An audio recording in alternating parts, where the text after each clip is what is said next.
Oh. You want me to tie my shirt in a knot? Yeah, like a belly knot. I can poke it out.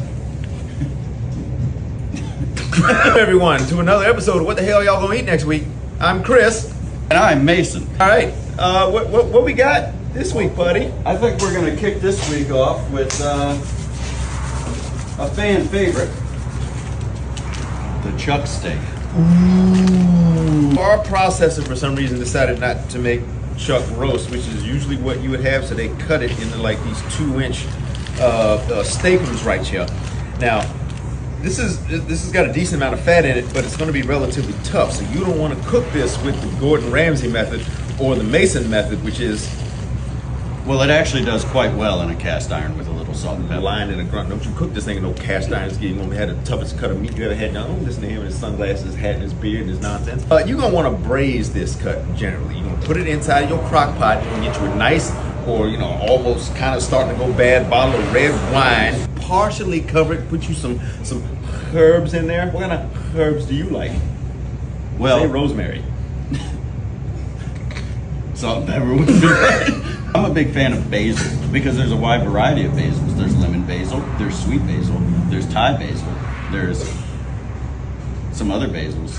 I myself personally would put in rosemary, thyme, some garlic, what am I forgetting? Bay leaf.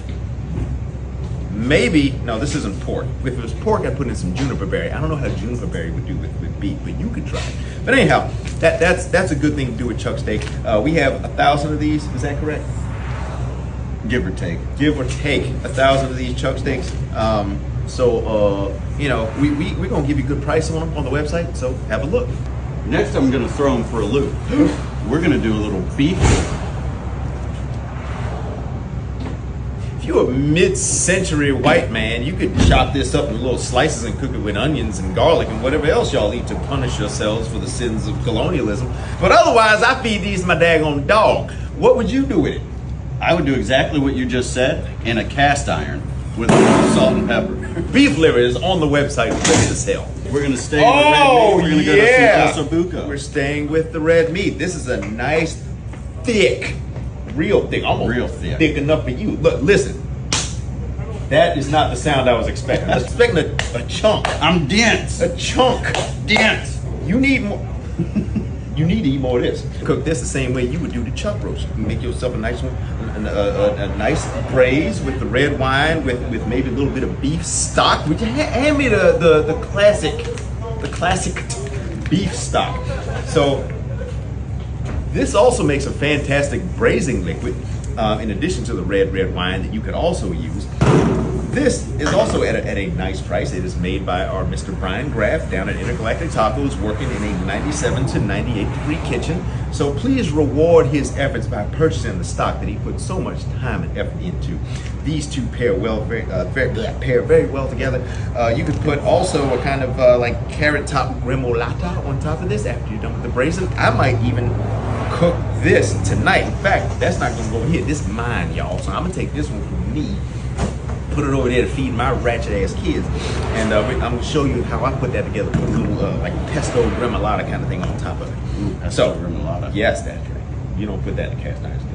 I would put both the beef stock and the osso bucco in the cast iron skillet. Bet you would, Pat. I'm all ready. Here, take that and bring me out. You don't need this for your meal? Well, since we're doing a beef and stock pairing, we're going to do another beef and stock pairing. Oh, I can't wait to see what this is right here. We're going to switch to the Vietnamese style, pho style stock. Ah, yes.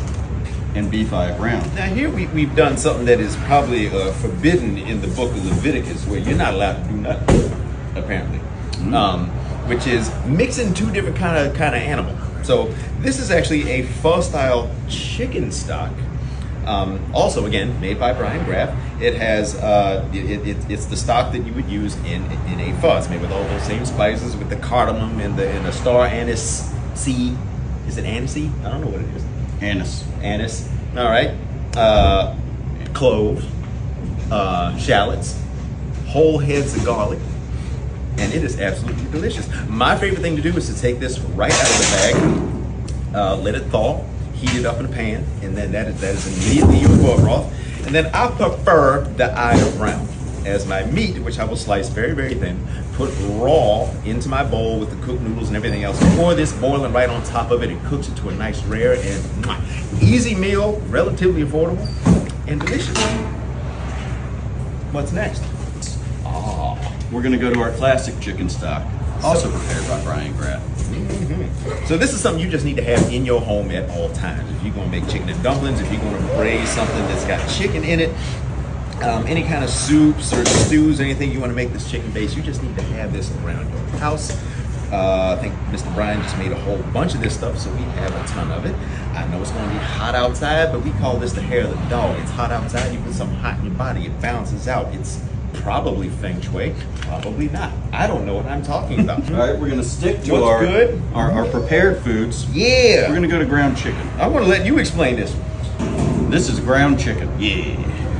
We're then going to go to a double ground version of the chicken, which is the chicken chorizo sausage, also prepared in the Bearded Kitchen by Brian Graff. Speaking of flavor country.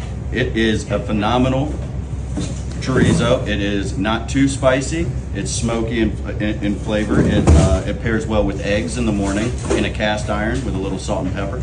That's actually a fair statement because Mr. Graff Yes. actually did not over salt this. Normally you think of sausage as being fairly salty. He did not do that much salt. And in addition, because Brian is one of those people who does not believe in prepackaged anything, he actually made his own freaking adobo to make this chorizo, which gives it this really rich kind of, it's really rich, deep kind of flavor. And when I cooked this for my wife the other day, she did not know it was chicken sausage until I told her, and after she had eaten the whole daggone thing. Next, we're going to go to the pets of the household. Why you a little ass dog? You big ass beard, little ass dog. Like feisty liver treats. Now shelf stable. So the liver treats they are our livers, our eggs. They also contain stone ground oats and coconut flour. They are a dog favorite. If you've given them to your household pet, I'm sure they're in love with them. They were to be refrigerated or frozen at all times. They've now been dehydrated till all moisture content is removed, and they are now shelf stable, which makes them crispier, but doesn't take away from any of the. Are you distracted? All right, next we'll go to a low heat dehydrated chicken foot. These are fabulous. I'm gonna bust one of these open because it's time for me to feed my dog some of these anyway because she gets a little ratchet. Our man Brian, again in his 1,000-degree kitchen. I don't know if I open this. Sometimes you gotta eat it.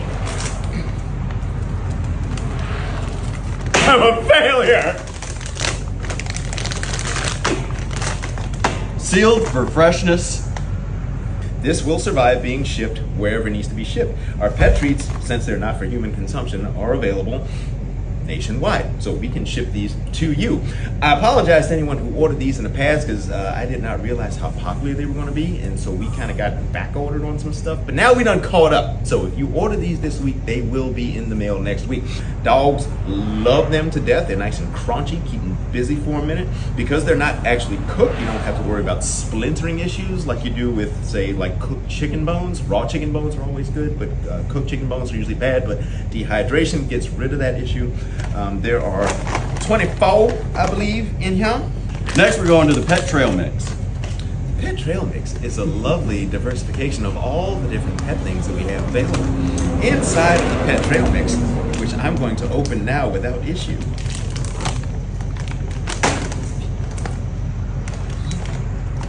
Oh, you motherfucker. Right, there we go. Now, inside, besides the freshness packets, you're going to have some, I can't see the colors with the red, but I'm going to keep them on. They're going to stay in character. Now, we got dehydrated chicken hearts is one element. You get some of those chicken feet inside. That is another element. These are dehydrated wingtips.